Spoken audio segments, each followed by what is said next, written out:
Tenemos el gran privilegio de pasar nuestro tiempo en este curso en especial estudiando cómo estudiar la Biblia.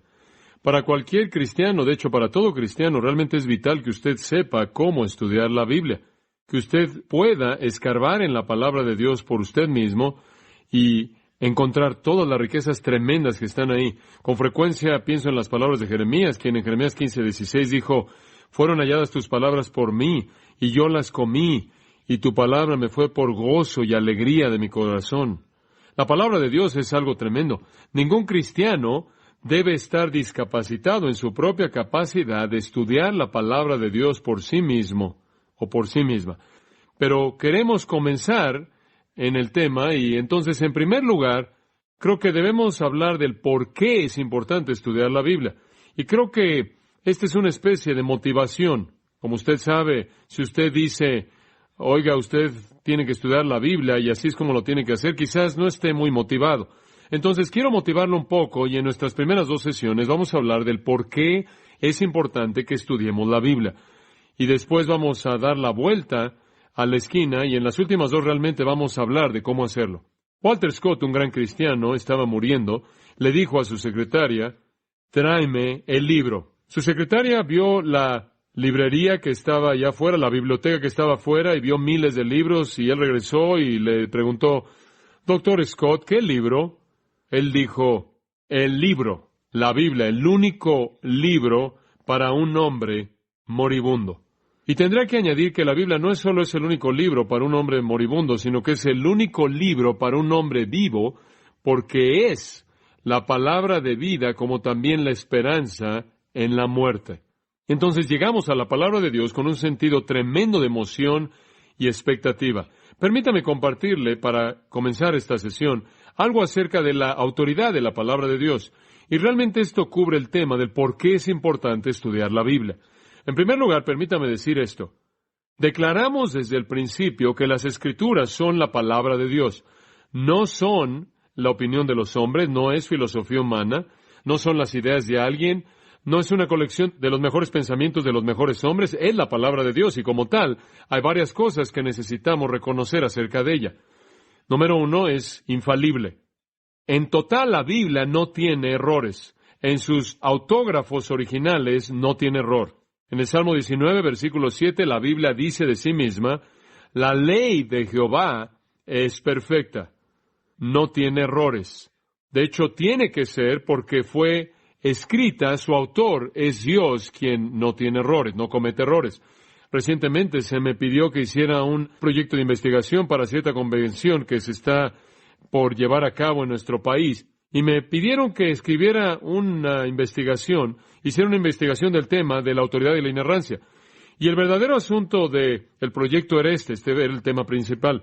Si Dios escribió la Biblia, y si Dios es la autoridad definitiva, y si Dios en su persona y naturaleza es perfecto, entonces la Biblia es perfecta y la Biblia es la autoridad definitiva.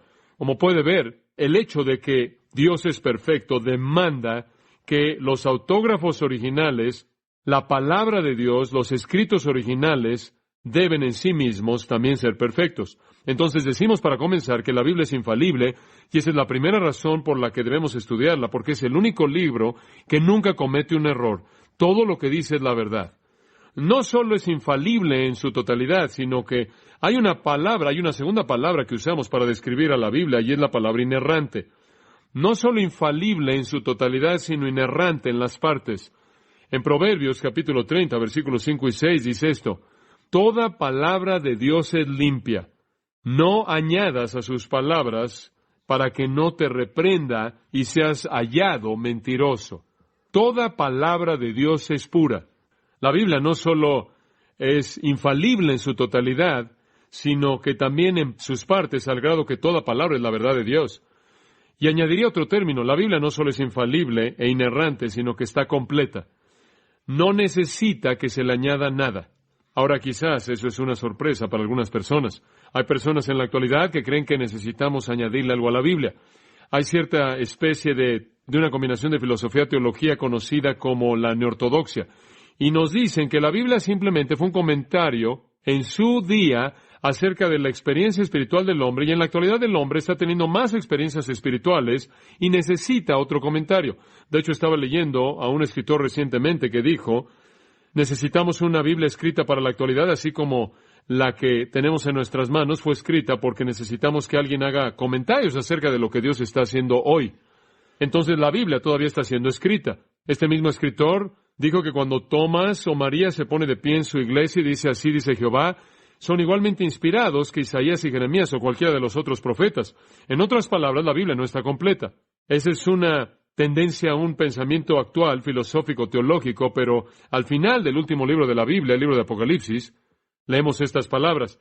Por tanto, yo os testifico a todo hombre, Apocalipsis 22, 18 y 19, si alguno añadiere estas cosas, Dios añadirá las plagas que están escritas en este libro, y si alguno quitare de las palabras del libro de esta profecía, Dios quitará su parte del árbol de la vida y de la santa ciudad y de las cosas que están escritas en este libro. La Biblia termina con una advertencia. Termina con una advertencia a no quitarle nada ni añadirle nada. Ese es un testimonio de su totalidad, de que está completa. Es infalible en su totalidad, es inerrante en sus partes, nunca comete un error en su presentación total y en su presentación más divisible, y está completa. Ahora tenemos que añadir una cuarta palabra acerca de la Biblia, y es que tiene autoridad. Si es perfecta y está completa, entonces es la última palabra. Tiene la autoridad final. Isaías capítulo 1, versículo 2 dice esto, oíd, oh cielos, y escucha, oh tierra, porque Jehová ha hablado. Cuando Dios habla, toda persona escucha, porque Él es la autoridad final. La Biblia demanda obediencia. La Biblia no es un libro que está abierto a discusión, y con ello no quiero decir que no debemos hablar de sus implicaciones, no debemos discutir sus aplicaciones y significados. Quiero decir que no debemos discutir si es verdad o no.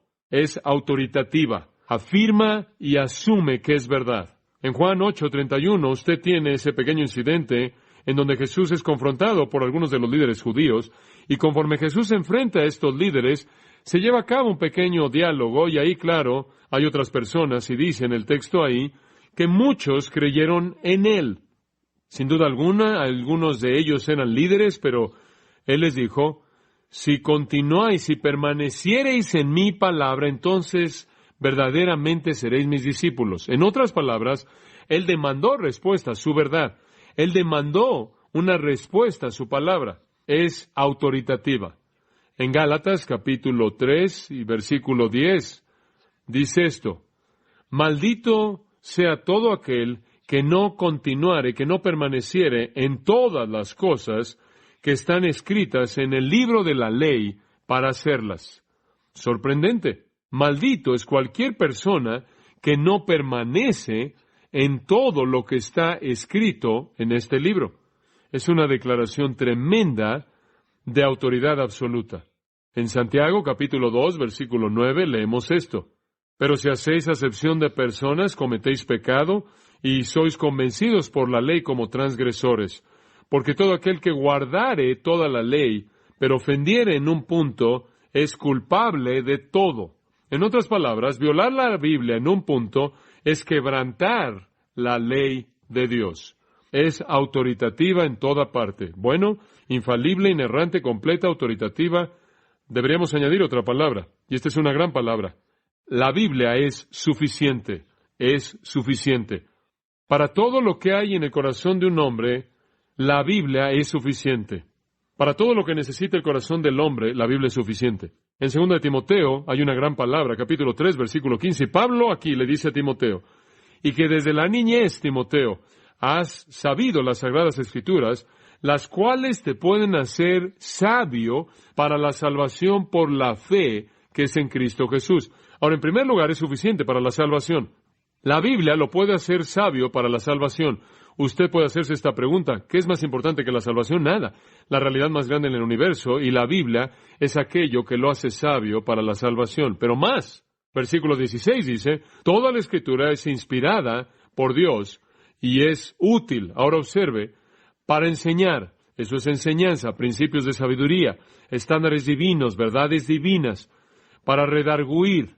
Eso significa que usted puede irle a alguien y decirle, oye, hombre, estás fuera de línea, no puedes comportarte así. Hay un estándar y no estás conformándote a ese estándar. También es útil para instruir.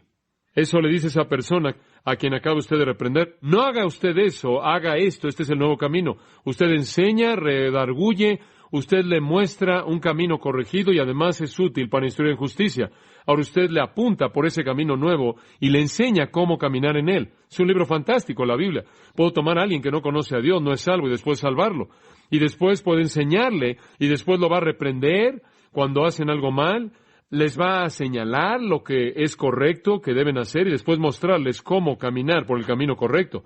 Y después el resultado está en el versículo 17, a fin de que el hombre de Dios sea perfecto, enteramente preparado para toda buena obra. La realidad increíble de la Biblia es que es suficiente para hacer el trabajo completo. Es un producto que hace la obra entera. La Biblia es infalible, inerrante, completa, autoritativa, y es suficiente. En Romanos capítulo 15, y no puedo resistir simplemente en añadir este texto al pensamiento que le estamos dando, en Romanos capítulo 15, versículo 4, leemos esto: porque las cosas que se escribieron antes, y claro que esto se refiere a la Biblia, porque las cosas que se escribieron antes, para nuestra enseñanza se escribieron, a fin de que, por la paciencia y la consolación de las Escrituras, tengamos esperanza. La Biblia, de nuevo, es la fuente de la paciencia y el consuelo y, en últimas, de darnos esperanza ahora y para siempre. Es un libro increíble. También pienso en el primer capítulo de Santiago y el versículo 25, y este realmente es un texto tremendo, y dice: todo aquel que mira la perfecta ley de la libertad, y esas son las Escrituras, y persevera en ella, no siendo un oidor olvidadizo, sino hacedor de la obra, este hombre será bienaventurado. ¿No es eso maravilloso? ¿Sabe usted una cosa? Cuando la lee y la hace, usted es bendecido, bienaventurado. Ahora, de regreso, en el versículo 21, Santiago dice que si recibimos con mansedumbre la palabra implantada, puede salvar nuestras vidas. El texto griego literalmente significa su vida. En otras palabras, va a salvar su vida si usted recibe la palabra de Dios. Y creo que mediante eso, Él quiere decir que le va a dar la vida más plena y abundante que usted puede imaginar. Y también es posible que un cristiano que no obedece la palabra de Dios pierda su vida, ¿verdad? 1 Corintios 11, algunos de esos cristianos en Corinto violaron la mesa del Señor y Él se los llevó a casa. Entonces Él dijo: algunos de ustedes están débiles, enfermos, y algunos inclusive ya duermen. Ananías y Zafira desobedecieron el mandato de Dios y cayeron muertos enfrente de la iglesia entera en Hechos 5. Y entonces Santiago está diciendo: mira, si recibes la palabra implantada y la obedeces y continúas en ella, tiene una manera increíble de perfeccionarte, de bendecirte, de salvar tu vida. Entonces todas estas cosas son verdad acerca de la palabra de Dios. Permítame darle dos cosas más. La palabra de Dios es eficaz. La palabra de Dios es eficaz. Escuche las palabras de Isaías, capítulo 55, versículo 11. Dice esto: así será mi palabra que sale de mi boca. Así es como mi palabra va a ser su obra, dice Él, que sale de mi boca. No volverá a mí vacía, sino que hará lo que yo quiero. ¿No es eso maravilloso? La palabra de Dios es eficaz. ¿Sabe una cosa? Una de las cosas increíbles en ser un maestro de la palabra de Dios es que usted sabe que hará lo que dice que hará. ¿Sabe una cosa? Con frecuencia me pregunta acerca del vendedor que va de puerta en puerta, que entra y trata de hacer una demostración de su producto y no funciona. Siempre pienso en la señora que estaba viviendo ahí en el campo y vino el vendedor de aspiradoras y llegó a la puerta y él estaba ahí presionándola mucho y le dijo: oiga, señora, tengo el mejor producto que jamás ha visto. Esta aspiradora se va a comer lo que sea. De hecho, si usted no la controla, va a aspirar su alfombra. Y antes de que pudiera decir algo, ella dice: señora, quiero hacer una demostración. Él fue ahí a la chimenea y aventó ahí cenizas en medio de la alfombra. Él tenía una cosa grande de cosas que él vació en la carpeta. Y le dijo: señora, quiero que vea este producto. ¿Cómo va a aspirar todo? Y ella está ahí con la boca abierta y finalmente se detuvo lo suficiente como para decirle: señora, si no aspira todo, me lo voy a comer con una cuchara. Y ella lo vio al ojo y le dijo: bueno, señor, comience a comer porque aquí no hay luz. Bueno, esa es una situación bastante difícil, ¿no es cierto? Estar en medio de una situación en la que su producto no va a funcionar. Eso nunca sucede con la Biblia. Siempre es eficaz, siempre hace exactamente lo que dice que hará. Es una realidad tremenda acerca de las Escrituras. En 1 Tesalonicenses capítulo 1, versículo 5 leemos esto, y este es un gran versículo acerca de la eficacia de las Escrituras, porque nuestro Evangelio no vino a vosotros en palabras solamente. Hombre, ¿sabe usted que cuando oye La palabra de Dios no solo son palabras, y procede a decir, sino también en poder y en el Espíritu Santo y en mucha certidumbre. En otras palabras, cuando la palabra sale, tiene poder, tiene el Espíritu Santo y puede tener la certeza de que hará lo que dice, una gran verdad. ¿Qué hemos dicho entonces para comenzar? Que la palabra de Dios es infalible en su totalidad, inerrante en sus partes, completa de tal manera que nada se le debe quitar ni añadir, autoritativa de tal manera que lo que dice es absolutamente verdad y demanda nuestra obediencia, suficiente de tal manera que puede hacer por nosotros y en nosotros todo lo que necesitamos y es eficaz. Hará exactamente lo que dice que hará. Una última palabra, la palabra de Dios, la Biblia, es determinante. Es determinante. En otras palabras, la manera en la que usted responde a la palabra de Dios determina su vida y su eternidad. De hecho, el que es de Dios oye la palabra de Dios. ¿Escuchó eso? El que es de Dios oye las palabras de Dios. Está en el plural ahí. Vosotros, por tanto, no las oyen, Jesús dijo, porque no sois de Dios. En otras palabras, determina si un individuo es de Dios o no es de Dios en base a que escuchan o no la palabra de Dios. En 1 Corintios hay un texto crucial que apunta esto. 1 Corintios capítulo 2, versículo 9 dice, cosas que ojo no vio ni oído oyó han entrado en el corazón del hombre, son las cosas que Dios ha preparado para los que le aman. El hombre nunca podría haber conocido lo que Dios ha preparado. El hombre nunca pudo haber concebido que él sería parte de ese dominio. El hombre nunca pudo haber concebido en su propia humanidad, en su propia mente humana, en sus propios patrones de lógica, todo lo que Dios le ha preparado. Todo lo que Dios ha preparado para él. Pero el versículo 10 dice, Dios nos las reveló por su Espíritu, porque el hombre conoce las cosas que son del hombre fuera del Espíritu del hombre que está en él. Así también las cosas de Dios no las conoce el hombre, sino el Espíritu de Dios.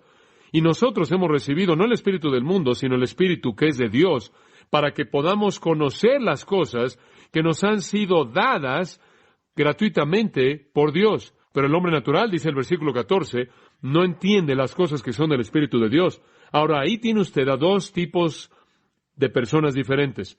La gente que recibe las cosas de Dios, la gente que no recibe. La gente que puede recibir y la gente que no puede. La gente incrédula no las puede recibir, no tienen al Espíritu Santo. La mente humana no puede recibirlo. La gente que conoce a Dios tienen al Espíritu Santo y reciben la palabra de Dios. Como puede ver, es un factor determinante. Aquellas personas que reciben la palabra de Dios indican, por el entendimiento mismo de la palabra de Dios, que poseen al Espíritu Santo y eso les comprueba que son creyentes. Hoy que venía en el avión, tuve la oportunidad de hablarle a un hombre que continuamente admitió que él no entendía la Biblia. Realmente no le dije esto a él en tantas palabras, pero se lo hice ver que no esperábamos que él entendiera la Biblia. Él no tenía el ingrediente necesario para entenderlo. La vida de Dios en su alma por la presencia del Espíritu Santo. Entonces la palabra de Dios nos es presentada simplemente en términos de su belleza y su gloria y sus capacidades en estas palabras simples. Es infalible, inerrante, está completa, es autoritativa, es suficiente, eficaz y es determinante. Ahora alguien podría venir y decir, bueno, eso realmente es maravilloso. Oigo que la Biblia dice eso por sí mismo, es fabuloso. Y si todas esas cosas son realidad, hombre, tengo que entrar en ella. Si realmente es verdad, hombre, tengo que tener esto. Tengo que descubrir acerca de todas estas cosas que es inerrante, infalible, completa, realidades que es suficiente y estos principios, pero realmente puedo estar seguro de que es verdad. ¿Sabe una cosa? Vivimos, es simpático, pero vivimos en un mundo en donde la gente realmente no responde a la autoridad muy bien. De hecho, nuestro mundo entero lucha contra la autoridad. Queremos negar la autoridad del hogar. Hay una lucha ahora para negar la autoridad del hombre en nuestra sociedad. Las mujeres quieren pelear contra eso y quizás algunas veces ha sido opresivo y necesita haber un poco más de equilibrio. Ha habido una lucha por parte de los jóvenes en las escuelas, en las secundarias, en las escuelas preparatorias, universidades, peleando en contra de aquellos que están a cargo de la administración. Hay una especie de sentimiento antigubernamental en algunos casos. Inclusive se está peleando en contra de la policía y cualquier cosa que presente algún tipo de autoridad. Realmente eso nos molesta. Es una especie de individualismo en donde todo mundo es su propio Dios. Usted sabe, estamos de regreso al Invictus. Yo soy el amo de mi destino, soy el capitán de mi alma y todo esto. Y realmente no nos gusta responder a la autoridad. Y cuando usted llega y le dice a alguien, ¿sabes una cosa? Quiero decirte que la Biblia es la autoridad absoluta, es absolutamente suficiente y eficiente y todas estas cosas. Ellos dicen, bueno, ¿cómo es eso? No voy a aceptar eso a menos de que me lo puedas mostrar. Entonces, ¿cómo definimos realmente, cómo determinamos que la Biblia es verdad? Bueno, siempre he pensado, y esto en cierta manera es un comentario al margen, pero siempre he pensado que básicamente hay 5 áreas de prueba, y claro, en últimas, usted realmente no puede probar que la Biblia es verdad, porque usted no puede salir de nuestro pequeño mundo y tener una junta con Dios cara a cara y decir, oye Dios, dame la verdad directa, dime la verdad. Ahora, dime, ¿realmente es verdad? Usted tiene que recibirla por fe en últimas, pero claro que hay algunas cosas convincentes que hacen que nuestra fe sea razonable. Hay 5 áreas básicas de prueba. Número 1 es la experiencia. Una de las primeras razones por las que creo que la Biblia es verdad es porque nos da la experiencia que dice que nos va a dar. Por ejemplo, la Biblia dice que Dios perdonará sus pecados. Yo lo creo, acepté su perdón y ¿sabe una cosa? Lo hizo. Dice usted, ¿cómo lo sabes? Tengo un sentido de libertad de la culpabilidad, tengo un sentido de perdón. ¿Sabe que la Biblia dice que si alguno está en Cristo, nueva criatura es? Las cosas viejas pasaron, aquí todas son hechas nuevas. Vine a Jesucristo un día y ¿sabe lo que pasó? Las cosas viejas pasaron y aquí todas son hechas nuevas y lo experimenté. La Biblia realmente cambia vidas. Alguien dijo que una Biblia que se está deshaciendo normalmente le pertenece a alguien que no se está deshaciendo. Y creo que eso es verdad, porque la Biblia puede arreglar las vidas. Millones de personas por todo el mundo son una prueba viva de que la Biblia es verdad. Lo están experimentando. Es difícil discutir en contra de esto, pero ¿sabe una cosa? Aunque es un gran argumento, en un sentido es uno débil, en otro sentido, porque si usted comienza a basar todo en la experiencia, usted va a terminar con algunas personas que han tenido algunas experiencias bastante raras. Usted sabe, el ebrio, el hombre que está borracho, que ve a los elefantes rosas, pero realmente no los ve, y el musulmán y el budista, y el hombre Hare Krishna, y el hombre que se siente allá abajo de un árbol y contempla ahí su ombligo, y cualquier otra persona, van a tener una experiencia, y si usted basa todo en la experiencia, está en problemas. Entonces digo que tan solo es una manera, y de las 5 probablemente es la manera más pobre, pero todavía es evidencia para algunos. Creo que una segunda cosa que prueba la validez de la Biblia es la ciencia. La gente dice, bueno, la Biblia no es un libro de ciencia y científicamente es incorrecta. La Biblia no usa términos científicos. Pero, ¿sabe una cosa? La gente con frecuencia dice, ¿qué hay acerca del Antiguo Testamento que dice que el sol se detuvo? Ahora, sabemos que el sol no se detuvo.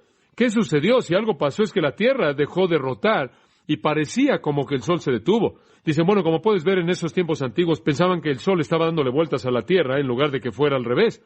Simplemente ese es un error bíblico típico. Pero como puede ver, el problema es que la gente estaban analizándolo científicamente y ellos no estaban haciendo eso. Estaban viendo lo que les pareció que pasó. Y usted hace lo mismo. Usted se levanta en la mañana y va al este y no dice, oh, qué bonita tierra que está rotando. Esa no es la tierra que está rotando, ese es un amanecer. Usted entiende lo que está diciendo. Usted ve al oeste y dice, qué hermosa tierra que está rotando. No, es un atardecer. Alguien dijo que podría decirlo de esta manera. Cuando alguien le preguntara si quisiera que le ayudara ahí en la cena, usted podrá decir, bueno, la salubridad gastronómica me amonesta que he llegado a un estado de digestión coherente con la integridad dietética. O podrá decir, no, gracias, ya comí lo suficiente. Esto es cuando alguien le pregunta, ¿quieres más de comer? Como puede ver, no siempre necesitamos una respuesta científica para todo. Algunas veces la observación pura es suficiente. La Biblia dice algunas cosas que se presentan desde el punto de vista de observación humana. Pero por otro lado, cuando la Biblia habla acerca de un principio científico, es precisa, es correcta, es exacta. En el capítulo 55 de Isaías, y en este curso en particular, este es solo un pensamiento de introducción, entonces no podemos desarrollar el concepto entero. Pero en el capítulo 55 de Isaías, en el versículo 10, escuche esto. Pero como la lluvia y la nieve descienden del cielo y no regresan ahí, sin regar la tierra y hacer que produzca y dar semilla al que siembra y pan al que come. ¿Escuchó eso? Este es Isaías, siglos antes de que el ciclo hidrológico fuera descubierto, diciendo que la lluvia y la nieve desciende y no regresa hasta que ha regado la tierra. ¿Sabe usted que ha sido solo en tiempos modernos que la hidrología ha sido entendida? Y lo que sucede es que la lluvia cae en la tierra, la nieve cae en la tierra y riega la tierra y se va por los arroyos y llega de los arroyos al mar y del mar vuelve a regresar a las nubes y es quitada de la tierra y vuelve a ser regada en la tierra. Este es el ciclo hidrológico constante. Isaías 55, versículo 10 lo presentó. Dice usted, bueno, de vez en cuando un cerdo ciego puede encontrar la subida. Quizás Isaías simplemente adivinó. Bueno, esa podría ser una posibilidad si no fuera por el hecho de que lo mismo se presenta en otras porciones de la Biblia. El mismo ciclo hidrológico, estaba pensando en Job capítulo 36, versículo 27, porque él hace que las pequeñas gotas de agua rieguen lluvia de acuerdo con el vapor, el cual las nubes derraman y destilan sobre el hombre abundantemente. ¿Puede alguien entender cómo se esparcen las nubes o el ruido de su tabernáculo? Y aquí de nuevo está la discusión de la lluvia. Usted puede volver a comparar eso con el Salmo 135 y simplemente estamos viendo algunas muestras. Versículo 7, Él hace que los vapores asciendan a los fines de la tierra. Él hace el relámpago para la lluvia y trae el viento de sus tesoros, de sus depósitos. Aquí de nuevo está la discusión de esta maravillosa secuencia de la lluvia y los vapores ascendentes del mar para plantar el agua de nuevo en las nubes. La Biblia habla de las órbitas fijas de los cuerpos celestiales. En Jeremías capítulo 31 habla de eso.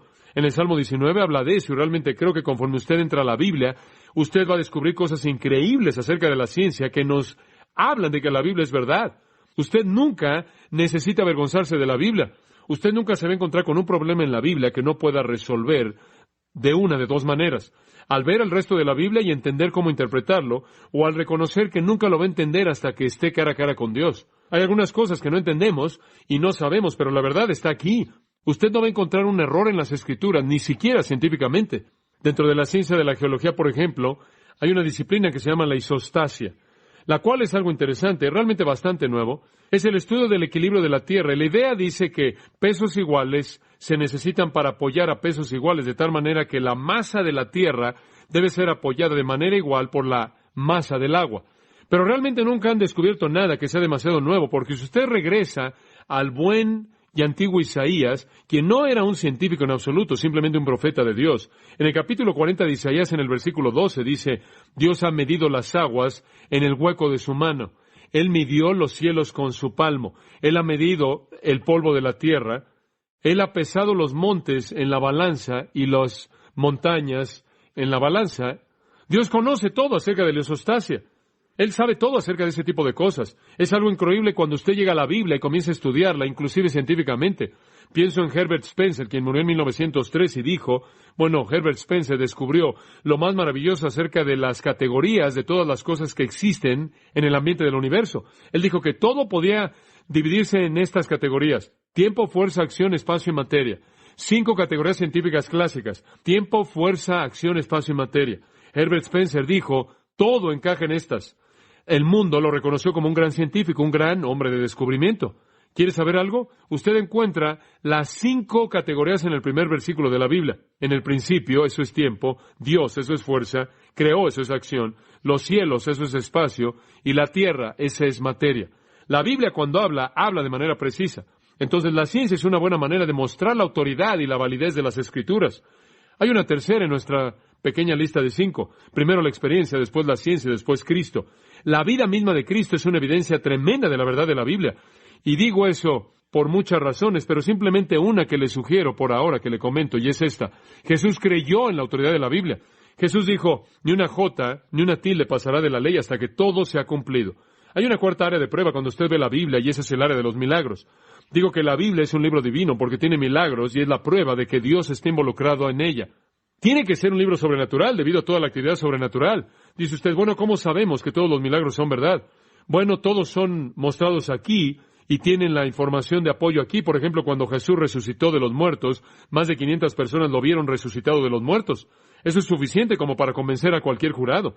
La naturaleza milagrosa misma de la Biblia habla de Dios. Entonces, la experiencia, la ciencia y el testimonio de Cristo y los milagros de la Biblia, y después, en quinto lugar, la profecía. No hay manera de explicar el hecho de que la Biblia predice cosas que van a suceder históricamente, a menos de que usted vea a Dios como el autor. Y pienso en Pedro Stoner, en su pequeño libro La ciencia habla, dijo, simplemente tome unas cuantas profecías. Y él escoge unas 3 o 4 profecías del Antiguo Testamento. Él es un científico que está tratando con la ciencia de la probabilidad matemática, y él dice esto, y cito, si tan solo añado las probabilidades de estas 3 o 4 cosas que pudieran pasar simplemente por accidente, habría una posibilidad en 2 quintillones que un accidente así pudiera suceder. Sin embargo, todo detalle ha sucedido. Él dice, una posibilidad en 2 quintillones sería como llenar el estado de Texas con 35 pies de profundidad en dólares de plata, colocar una X en uno de ellos y decirle a un hombre ciego que tiene una oportunidad de encontrar ese dólar con la X. Fin de la cita. Esto es tener una posibilidad en 2 quintillones de encontrar esa moneda con la X en ella. Así de probable es, de acuerdo con la matemática de la probabilidad, que estas 4 profecías, con todos sus detalles específicos, llegaran a suceder simplemente por accidente. Es increíble. Cuando la Biblia habla proféticamente, está en lo correcto. Literalmente cientos de profecías cumplidas. Esta es la palabra santa de Dios, algo tremendo. Y el cristiano que nunca se acerca a ella con un compromiso intenso con estudiarla, está perdiendo una bendición tremenda. Y le tengo que decir algo. En lo que a mi vida concierne, y tengo muchas cosas que disfruto en mi vida. Tengo una esposa maravillosa que amo mucho. Tengo 4 super niños que son menos que perfectos y quizás por eso los quiero tanto. No me intimidan mucho y disfrutamos mucho nuestro tiempo y mi vida es rica y tengo una gran iglesia en donde puedo ministrar con una congregación preciada que amo mucho y todo esto es rico y divertido y satisfactorio, pero lo que más me gusta en la vida es la palabra de Dios. Y sabe una cosa, me lleva a la presencia de Dios y eso es emocionante. Y sabe usted que entre más profundizo en el estudio de la palabra de Dios, más me emociono. Ahora quiero darle algunos pensamientos. Quiero darle 6 áreas que son beneficios primordiales del estudio bíblico. Y usted tiene que entender esto porque son las cosas que van a motivarlo a usted a estudiar. Antes de que le enseñe cómo estudiar, quiero mostrarle por qué necesita estudiar. Y espero que cuando terminemos con esto, usted difícilmente pueda esperar a que termine esta clase para que pueda llegar a su casa y pueda estudiar su Biblia. Pero permítame darle 6 áreas. Vamos a comenzar en nuestro estudio con esto. En primer lugar, debemos estudiar la Biblia porque la Biblia es la fuente de verdad. Muy bien, la Biblia es la fuente de verdad. Juan 17:17, Jesús dijo, orando al Padre, tu palabra es verdad. Una gran declaración, tu palabra es verdad. ¿Se da cuenta usted de lo que significa tener la verdad? Continuamente hay gente que me dice, conforme les confronto con Jesucristo, hablo con ellos con frecuencia, bueno, me dicen, no conozco, no sé qué es la verdad. Pilato llegó al punto en su vida en el que vio a Jesús y le dijo, ¿qué es verdad? Él era un cínico. ¿Qué es verdad? No me des esa cosa ridícula de la verdad. He estado buscando eso por mucho tiempo. ¿Qué es verdad? ¿Qué es la verdad? Leí que casi 3,000 nuevas páginas de material son impresas cada 60 segundos en nuestra sociedad. Están produciendo información, toneladas de información. ¿Sabía usted que los libros ya no funcionan, son demasiado grandes? Ni siquiera podemos usar la información que tenemos ahora y entonces tenemos el microfilm, el microfiche y colocamos las cosas y colocamos información en esas pequeñas cosas. De hecho, vi un pequeño chip que tiene los 66 libros, toda palabra de la Biblia, simplemente algo pequeño. Y estamos trabajando en ese tipo de cosas porque tenemos que reducir los factores de almacenamiento para que podamos contener toda esta información. No estoy muy seguro de que debemos molestarnos por contener o almacenar la mayor parte de esta información, pero eso es lo que tenemos que hacer. Pero hay demasiada información. De hecho, estaba leyendo que algunas personas decían que el microfilm era demasiado grande. Imagínense la Biblia entera en eso, es demasiado grande. No podemos ya contener la información y por eso están desarrollando el almacenamiento por láser. Vi una demostración de eso. Almacenan la información de alguna manera microscópica en un cristal y toda faceta del cristal tiene algo de información y disparan un rayo láser en el cristal simplemente en el punto en el que quieren y proyectan las palabras que quieren en una pantalla y así pueden almacenarla en cristales. Eso es demasiado grande y ahora han desarrollado lo que se conoce como almacenamiento molecular y nos dicen que pronto van a poder almacenar la biblioteca entera, la biblioteca del Congreso en un objeto del tamaño de un cubo de azúcar. Es increíble.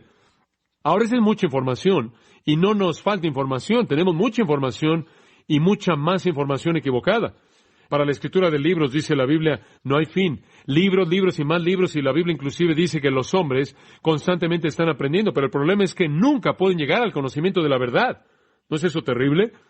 ¿Sabe cuál es la mentira? Me acuerdo cuando yo estuve en una clase de álgebra, estaba en secundaria y pensé que el álgebra realmente era difícil y me costó mucho trabajo. Usted sabe, llegaba a casa y trabajaba en uno de estos problemas tontos de álgebra en primero de secundaria y trabajaba en él por horas y horas, regresaba al siguiente día sin la respuesta y le preguntaba a mi papá, pero él no sabía más de lo que yo sabía, entonces nunca podía llegar a la respuesta y era lo más frustrante en el mundo para mí.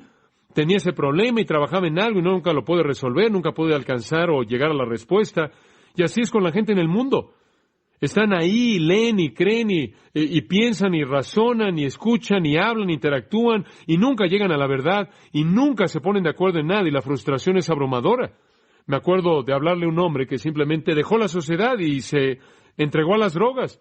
Se recibió de una universidad de Boston y le dije, ¿qué te hizo hacer esto?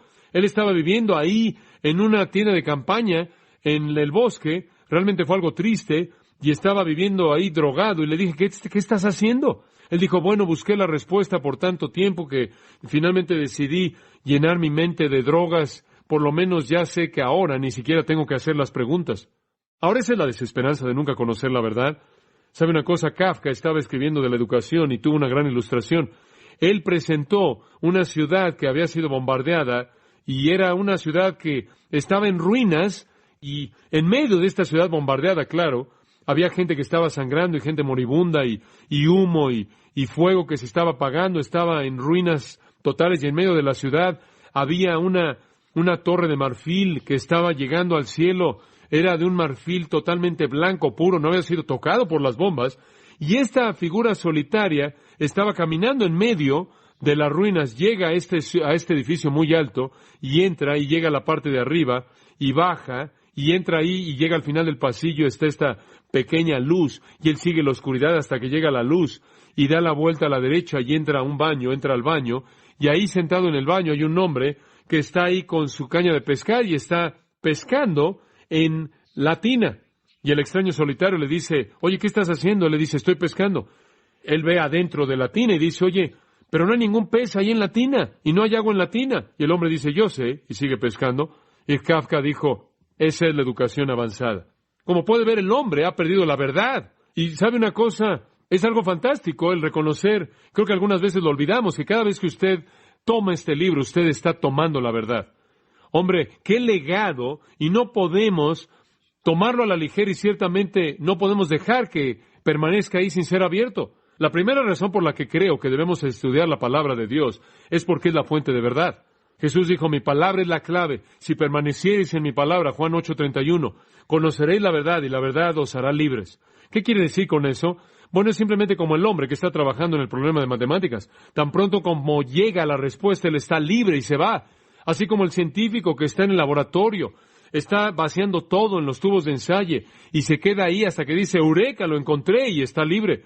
Y el hombre va a buscar y a luchar y está buscando a tientas la verdad hasta que llega al lugar en donde la encuentra y está libre. Y le voy a decir una cosa, una razón por la que debe estudiar la Biblia es porque la verdad está ahí. La verdad acerca de Dios, la verdad acerca del hombre, la verdad acerca de la vida, la verdad acerca de la muerte, la verdad acerca de usted y yo, la verdad acerca de los hombres, las mujeres, los niños, los maridos, las esposas, los padres, las madres, la verdad acerca de los amigos, enemigos, la verdad acerca de cómo usted debe ser en el trabajo, cómo debe ser usted en la casa, inclusive la verdad acerca de cómo debe comer, beber, cómo debe vivir, cómo debe pensar, la verdad, todo está ahí. ¡Qué recurso! Disfrútelo. Permítame darle una segunda razón por la que creo que debe usted, y esto le va a motivar a estudiar la verdad. No solo porque es la fuente de verdad, sino porque es la fuente, puedo usar esta palabra, de felicidad.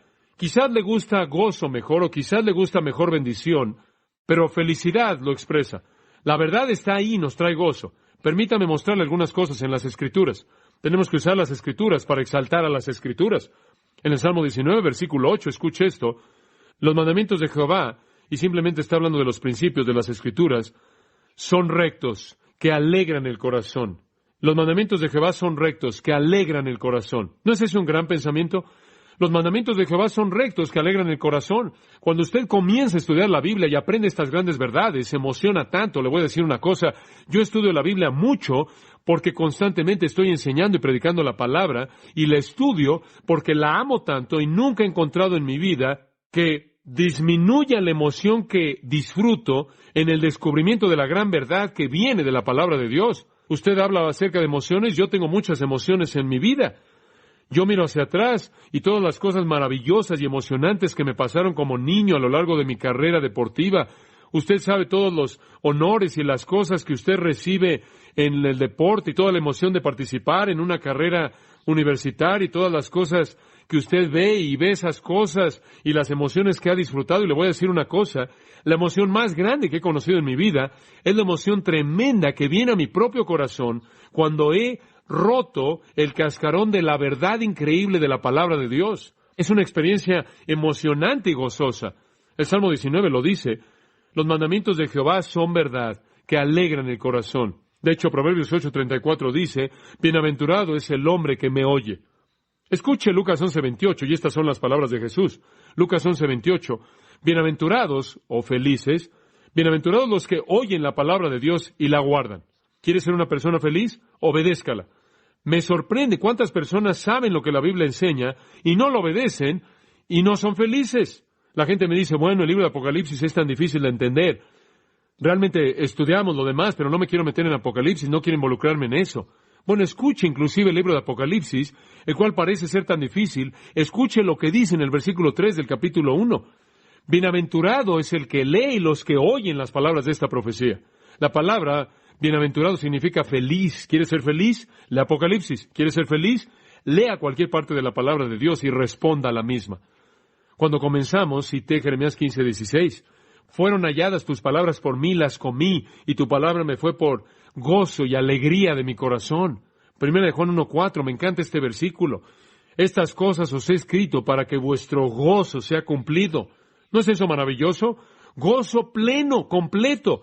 Hay una declaración maravillosa que hizo nuestro Señor en ese magnífico capítulo 15 de Juan, el capítulo en donde Él se presenta a sí mismo como la vid. En el capítulo 15 y el versículo 11, Él dice esto, estas cosas os he hablado para que mi gozo permanezca en vosotros y para que vuestro gozo sea cumplido.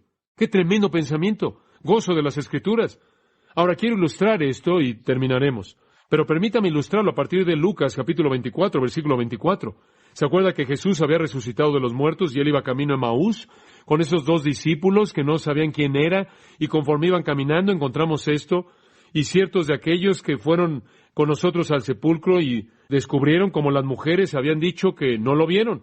Después Él les dijo, oh insensatos y tardos de corazón para creer todo lo que los profetas han hablado. Ahora Cristo les está hablando, pero no saben quién es. ¿Acaso no debía el Cristo haber sufrido estas cosas y haber entrado a su gloria? Ahora Él les presenta el tema de Cristo. No saben quién es, porque sabemos que después de su resurrección nadie sabía quién era hasta que Él se les reveló. Entonces, Él se mantiene velado de ellos de alguna manera, y entonces Cristo comienza a hablarles de sí mismo.